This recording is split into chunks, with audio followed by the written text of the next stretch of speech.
Good morning, everyone. Welcome to everyone on this fine Sunday. We invite you all into our spiritual community of hope, courage, and compassion. Now let's take a deep breath and release it as we ready our hearts and our minds to enter this precious space together. In times of darkness, we stumble towards the tiny flame. In times of cold, we seek the warming fire. In times of repression, we reach for the lamp of truth. In times of loss, we pray for the comforting light. In times of joy, we light a candle of celebration. Spirit of life, as we light this candle, help us find what we need on this day. So come travel with us today. And when I say travel, I mean time travel. Let's time travel with our open hearts and minds fellowship and some of our very own elders. In today's service, we will defy physics and we will bend time and space with the power of words. We recently heard someone ask, in looking back over the whole of our lives, what advice could our current, more experienced selves offer to our younger selves? And since there is nothing quite like the innocence, the energy, and the completely wide open outlook of a kid, we wanted to know what the child might remind or advise their grown-up, experienced, and perhaps a bit more tired selves. Because we firmly believe we are never too old to learn and to be reminded to try new things. Nuggets of wisdom will travel forwards and backwards in time today, and we hope forever.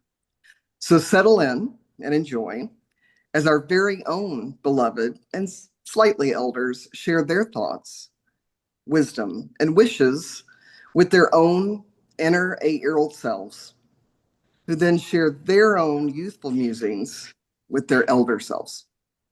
Before we hear from them, let's hear from Joni Mitchell, The Circle of Time, to set the stage.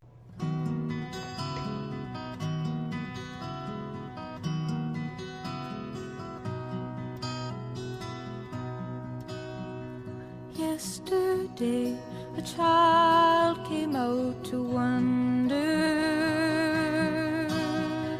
caught a dragonfly inside a jar. Fearful when the sky was full of thunder, and tearful at the falling of a star.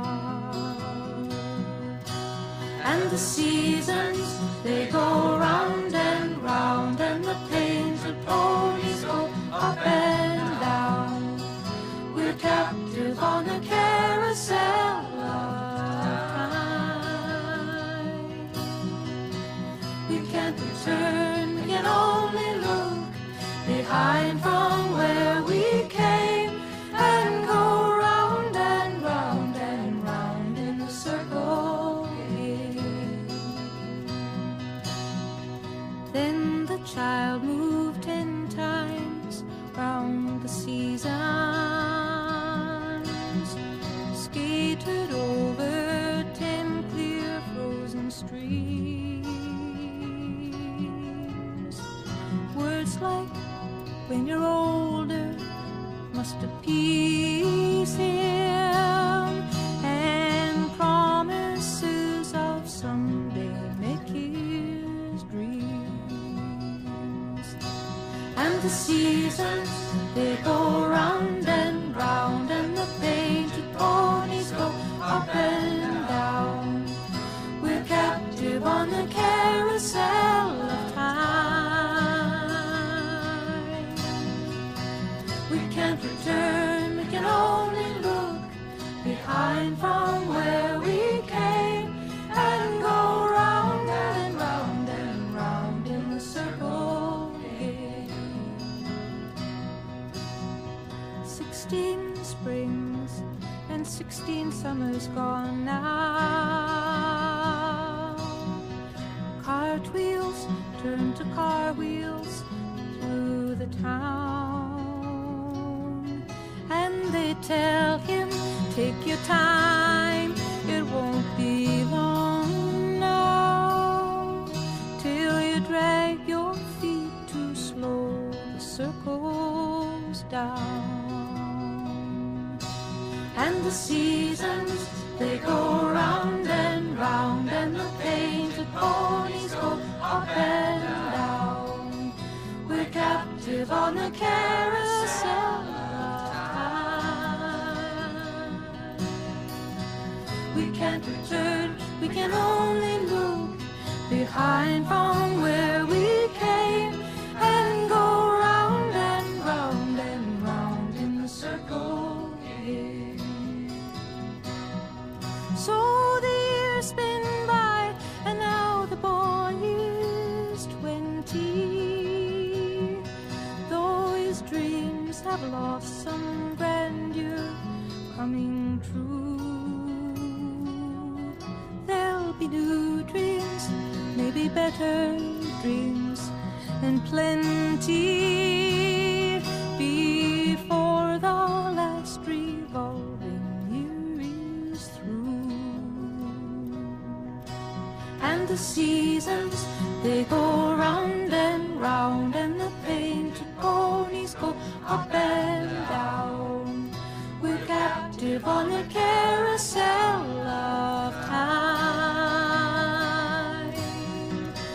We can't return, we can only look behind from where we came, and go round and round and round in the circle again, and go round and round and round in the circle again.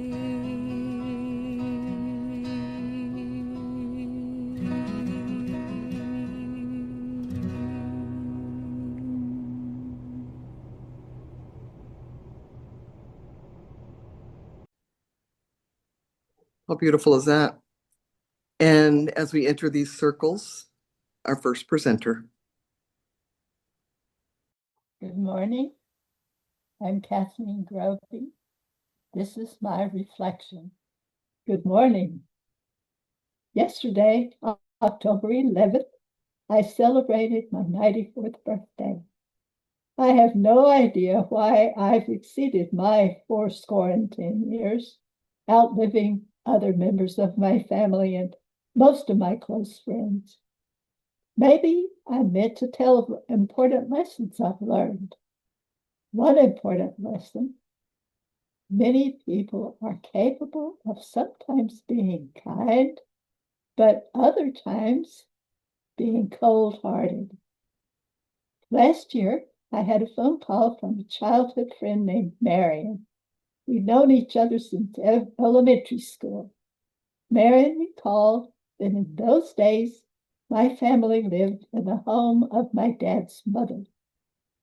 Your grandmother was a wonderful character, she said. So jolly. Jolly? That wasn't the word I'd have used for Granny. I thought of her as demanding and strict. She kept a switch on top of the icebox, ready to punish me and my little brother whenever we disobeyed. Yes, said Mary. Remember your birthday party when she scared us out of our wits? Of course. I remembered my 8th birthday in October 1939. Mama invited half a dozen friends from school. As usual, this party had a Halloween theme, so several friends showed up in Halloween costumes. We had all seen the movie the year before, Snow White and the Seven Dwarfs, so several costumes were inspired by that movie. The day was cold, so Mama was leading our games inside the living room. We were absorbed in our games when suddenly we heard a loud tapping on the front room window. Somebody yelled, "Look, it's a witch." We ran to the window, and sure enough, there was a witch She wore a long black dress and a tall hat on top of swirling gray hair.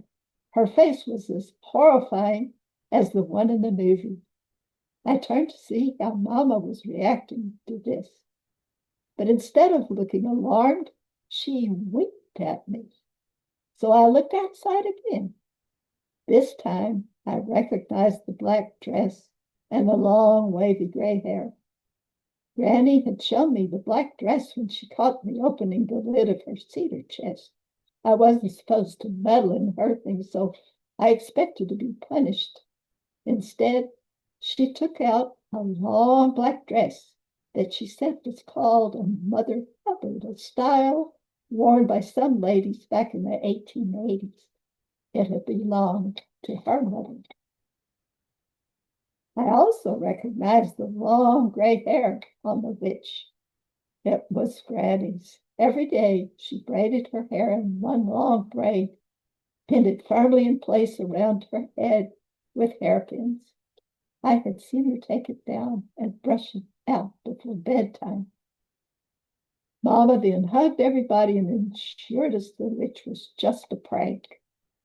While we were absorbed in games, Granny had sneaked out the back door and donned her disguise.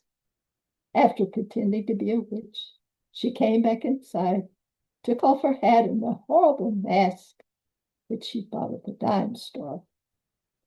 I am forever grateful for Marion's reminder that my grandmother was more than just a disciplinarian.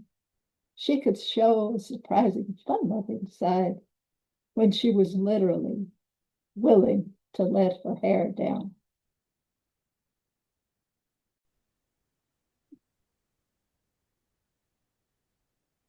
Good morning. My name is Don Williams.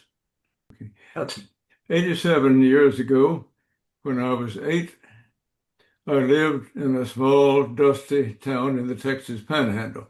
The year was 1938. We had a dog, a perky Boston Terrier named Cricket.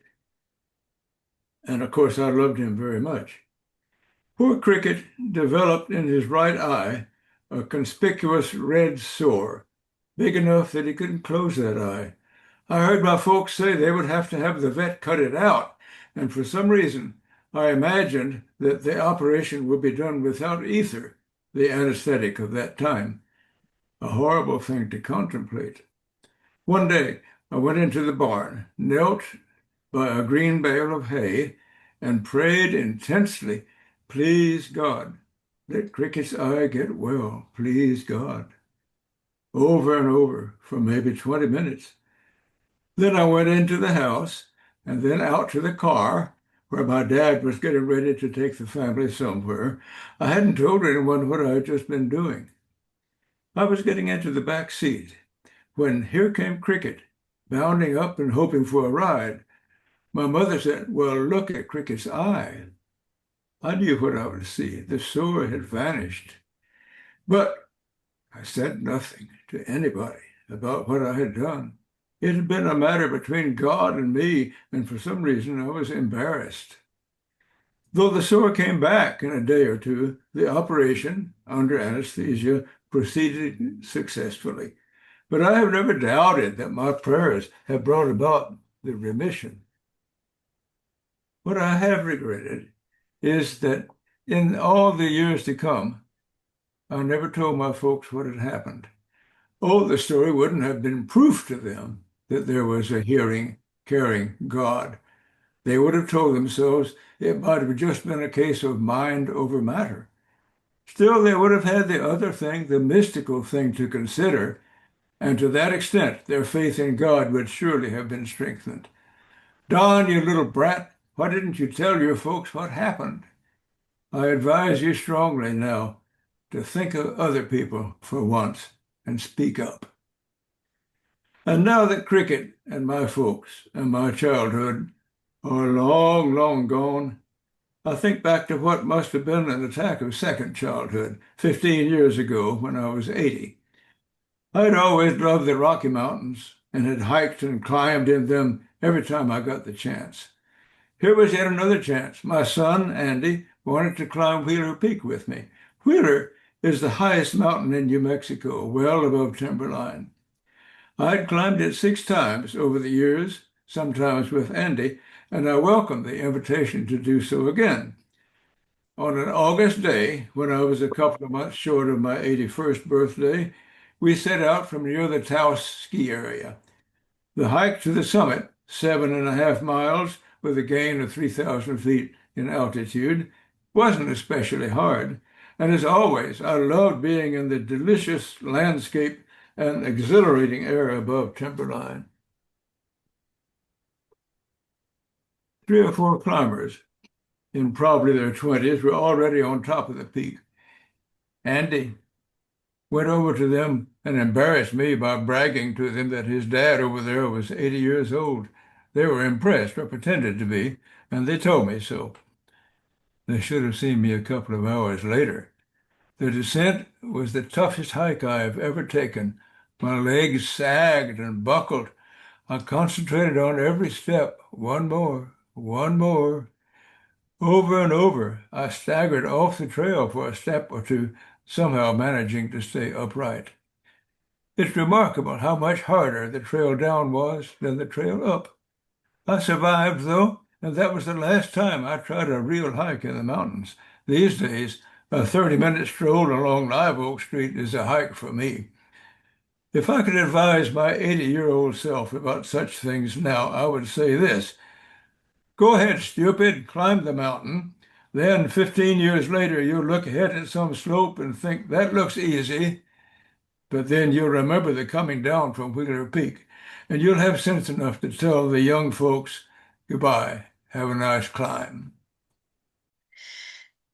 Good morning, Julia. Thank you for doing this with me today. All right, let's get into some life lessons. Life is longer than it seems, but it passes quickly. Don't rush it. Right now is where the fun is. Don't miss it. You will make mistakes. They are how you'll learn. Try things, even if you're not good at them. That's what I do every day. Kindness is never wasted. People remember how you made them feel. I love you just because you're you. That's enough.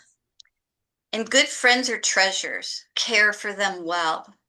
And don't forget, you can still play with your friends. Don't lose your curiosity. Keep asking questions. Look at the clouds. There are always new shapes to find. The little things often turn out to be big things. Be silly, laugh, and dance. Those are big things too. Love as much as you can and say it out loud. Grammy, say what you feel. Kids do it all the time, and it helps. Thank you, Julia. I want to say out loud, I love you.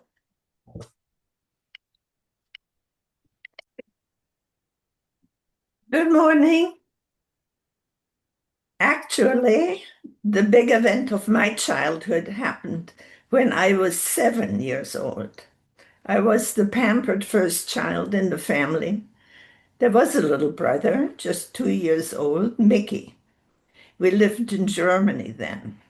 World War II was at Germany's desperate last stage of trying to defend on several fronts against an unimaginable loss, with Hitler still proclaiming that his mysterious wonder weapons were as good as ready for use and they would turn the tide. I was lucky to live in a small town, yet we had bombing raids every day and night, and parts of our town and surrounding area looked like parts of Gaza today. School had long been closed, or else my parents had decided that it was too dangerous for me to go to my second grade classroom. Food was rationed, but rationed or not, the shelves were empty. My father, who had been a savvy provider and a passionate angler, had been called up for military duty and was somewhere on the Eastern Front. With little or no access to a telephone, we would not know for years whether he was dead or alive. My mother, who had been raised to be taken care of and taught to excel in the skills and virtues of an upper-class wife, had to stand on her own 2 feet for the first time in her life, helped only by a Polish maid not older than 17 or 18. Her greatest support came from a woman friend who had been a classmate in a finishing school at a nunnery, and whom we, my brother and I, knew as our Aunt Erna. With a daily battle to feed 2 kids and frequent retreats to the basement bomb shelter, my mother's nerves had to be frayed when a weird thing happened. We lived on the second floor of a villa in the garden center of our town. One evening, there was a knock or the doorbell rang, and my mother, not expecting a visitor, asked through the closed door, "Who is there?" A male voice answered, "The chef," meaning boss. "What chef?" she asked, and he said, "The chef of the white ghosts." Silly as that sounds to me now, she was rattled, and even though she heard the caller stomp down the stairs, who would do this? A deranged person? Someone with a grudge against my father? She was still in this anxious state when she had another frightening experience. Coming home from an errand, pushing Mickey in his stroller, with me walking along, we passed at the bombed site where Russian prisoners of war were cleaning rubble. One of them, as we came by, stopped working and grinning at my mother. He slid his forefinger across his throat, which could only be interpreted one way.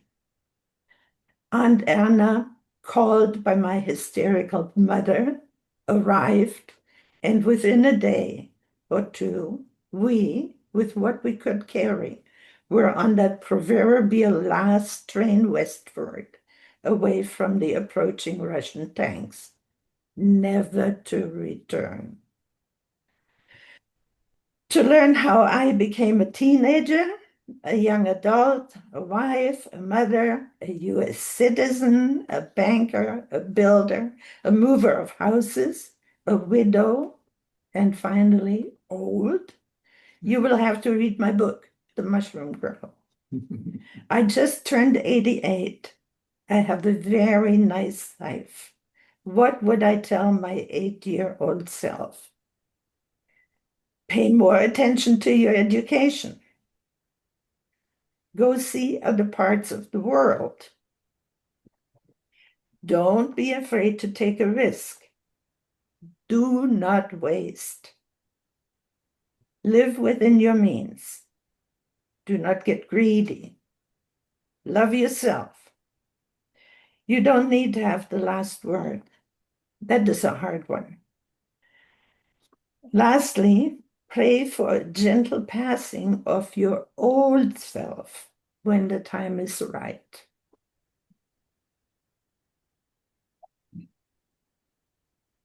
Very nice. Good morning. Well, my birthday occurred in 1951. And during that year, Harry Truman was president. Our country was at war with North Korea. And we were in the midst of the Big Red Scare and McCarthyism. Washington was in bad shape, though probably not as bad as today. But without television and the internet to stoke anxiety, my parents didn't seem too worried. I grew up in Covington, Virginia, a small town in the western part of the state in the Appalachian mountain range. Covington was the most polluted city I have lived in, and that includes Los Angeles, where I lived in 1969. The West Virginia Pulp and Paper Company was the largest employer in town and by far the biggest polluter. Carbon and sulfur from the pulping process were released into the air. The town was surrounded by mountains, and that ensured the pollution didn't escape. We kids didn't know much anything different, so we didn't mind coming in and playing outside, just covered in soot. I have two older brothers and a younger sister. My parents did the best to raise us. My dad was an engineer at the Industrial Rayon Corporation. He earned his degree by taking correspondence courses at night while working and raising a family. I had great respect for Dad. At 8 years old, I was in the third grade of a small elementary school. Mrs. Fudge was our teacher. She was a gangly, middle-aged woman, and we all liked her a lot. I don't remember much about the third grade, but I do remember my second grade teacher, Mrs. Barton. We called her Boiled Egg Barton because every morning she'd boil an egg for breakfast in the back of the room. We wouldn't have a TV for at least 7 more years. We did have a couple of radios in the house, and on Friday night, we were allowed to listen to radio shows, and maybe you remember them. The Lone Ranger, Dragnet, and The Shadow. Those are the ones that come to my mind. If I had a chance to talk to my 8-year-old self, there are many things I would not tell him. I wouldn't tell him about the time he was going to go off to college. The Industrial Rayon Corporation would go out of business, being one of the first victims of offshoring, and that Dad would be out of a job. And he, my 8-year-old self, would later have to figure out to make it on his own. I wouldn't tell him about the enormous advances that occur in his lifetime. For example, I wouldn't tell him in the future he could walk around with a 6-ounce device in his pocket that would take photos without film, that would let him talk to a person anywhere in the world, and that would give him access to all the information contained in the World Book Encyclopedia. You remember those? Many families back then got conned into buying a set. I would tell him that he would experience enormous technological advances and that he'd participate in some of them. To get to my specific advice, I need to give you a little background.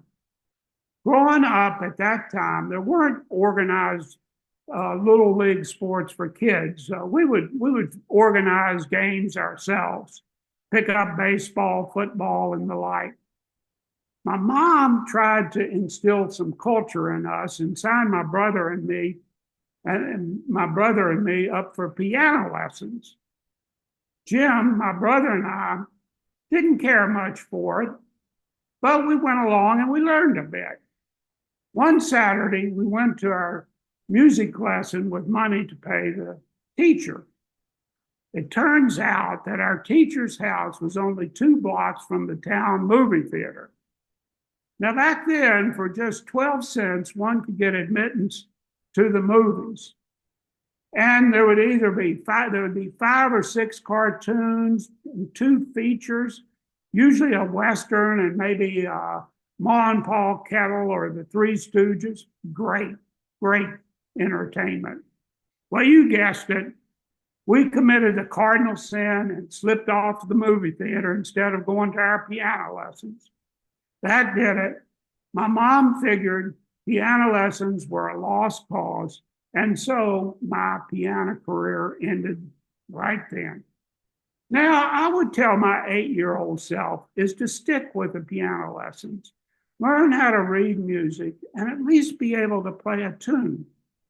You're never going to be a concert pianist, but in later life, playing the piano for yourself would bring great pleasure. I've had a blessed life. Sure, plenty of ups and downs, but overall, a remarkable journey. I've been blessed with good health all along. My brothers have both had multiple bouts of cancer, joint replacements. Jim had a debilitating stroke. My sister is a breast cancer survivor. I've thus far skated through without big health problems. I know that could change tomorrow. My biggest lifetime accomplishment was convincing Vera, the love of my life, to marry me some 47 years ago. Having a loving partner beside you when life throws its curveballs is a huge blessing. We were able to successfully bring our children together, and today we boast 4 adult children, 12 grandchildren, 7 great-grandchildren, and lots of spouses and significant others. As far as my career, I'm proud that the bioscience companies I led gave birth to 6 novel medicines, including the first ever drug for multiple sclerosis. Most of the drugs, including the MS drug, are still being prescribed today. I also assembled and led the administrative and business organization for one of the country's leading genomics research institute called TGen in Phoenix. TGen is now a major research unit of the City of Hope National Medical Center. Today, I'm a happy retiree. I stay occupied by being involved with family, helping out when I can. I like writing, and I've written a couple of historical tomes. I'm also a student of climate science. Vera and I like to travel, although it's not as easy as it used to be. Well, that's me in a nutshell, and thoughts of what I would say to my 8-year-old self if I ever had that opportunity. Thank you.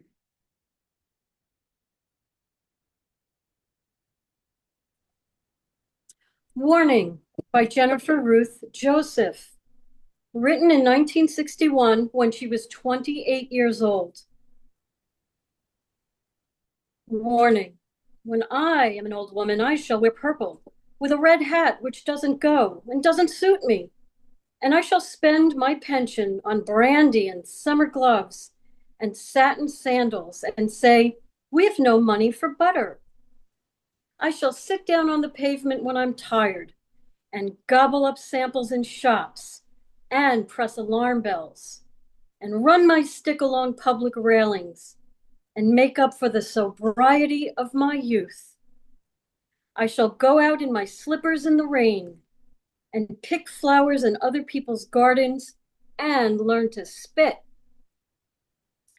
You can wear terrible shirts and grow more fat and eat 3 pounds of sausages at a go, or only bread and pickle for a week, and hoard pens and pencils and beer mats and things in boxes.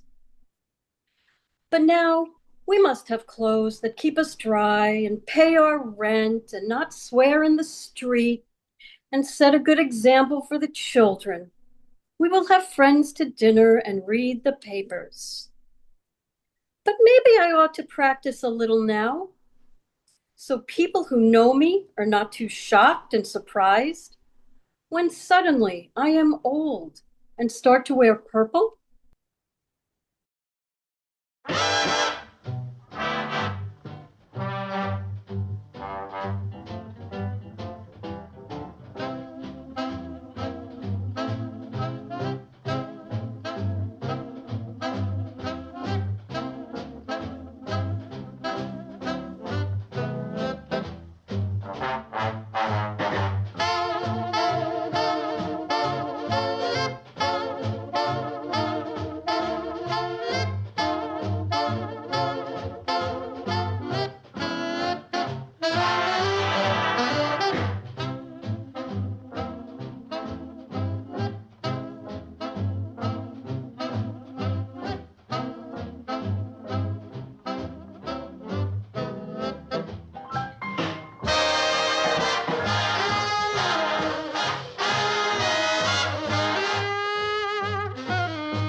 Good morning.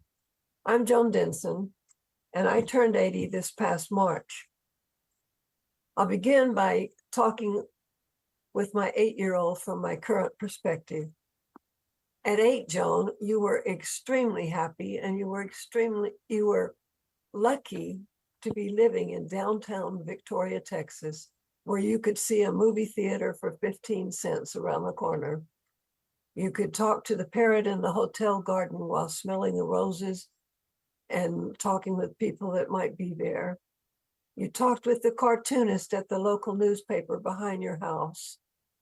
Nothing ever seemed very bad to happen except a red wasp stinging on the end of your nose, which kept you out of school for several days and made you look like a sister to the Pillsbury Doughboy. Always remember the good times at 8, and one day you will know why you couldn't swing on the monkey bars or hold on to a rope, swing out over water. You don't know it yet, but your memories on Santa Rosa Street will be something you will cherish for a lifetime. Now, as an 8-year-old to my 80-year-old, this is what I would say. A little over 7 decades have passed, and no one could have warned you about how little control you would have as a child and as a teenager over the lives of your parents and the many moves that the family made. But eventually you will see how they did their best, the best they knew how to do. Beautiful experiences and people have come into your life since you were 8, and now you are expecting your first great-grandson. You are aware that you are loved and blessed at 80. Now, try to laugh when everybody else is laughing at those jokes and you don't understand them. You probably never will. Remember, there is only one you, so be yourself. Keep taking chances. Keep experimenting and experiencing. You will be fine.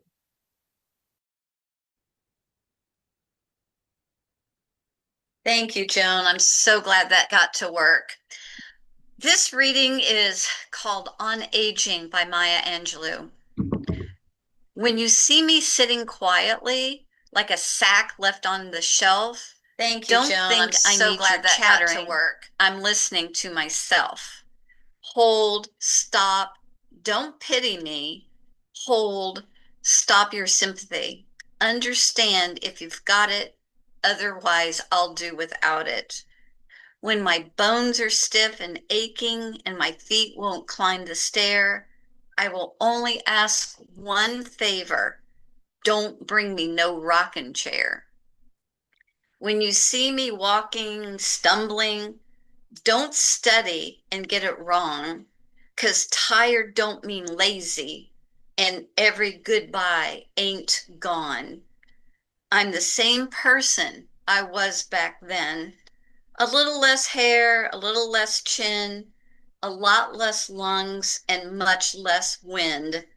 But ain't I lucky I can still breathe in? Oh, wise words, not only from our own elders, but from our will claimer, our Maya Angelou. We extinguish this flame, but not the light of truth, the warmth of community, or the fire of commitment. These we carry in our hearts until we are together again. Elisa found a beautiful thing that I'm going to share in wrapping up this extraordinary service. And I'm probably going to get the name wrong, but stick with me. I think it's Salome Simonex. If I could only give my future child one piece of advice, I think it would be this. You will find whatever it is you choose to look for. If you look for obstacles or opportunities, you'll find them. If you look for good or evil, you'll find it.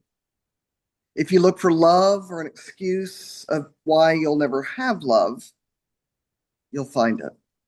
So seek responsibly. Extinguish this candle. Go in peace. Go in love. We need you. Thank you, Susan. With sadness and a heavy heart, we say goodbye to our friend and Carol's husband, Peter Knight. Let's have a moment of silence to remember him and to silently reflect on our memories of him. Carol, we are with you in heart and spirit. Let's take a moment.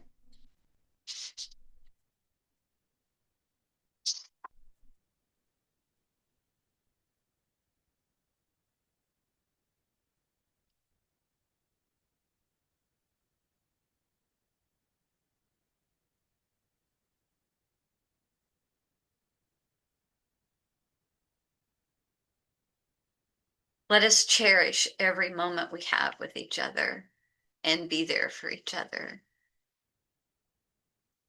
I sent Carol a note. We talked about death being weird and that Ram Dass had said, we're only walking each other home. So let us do that with joy.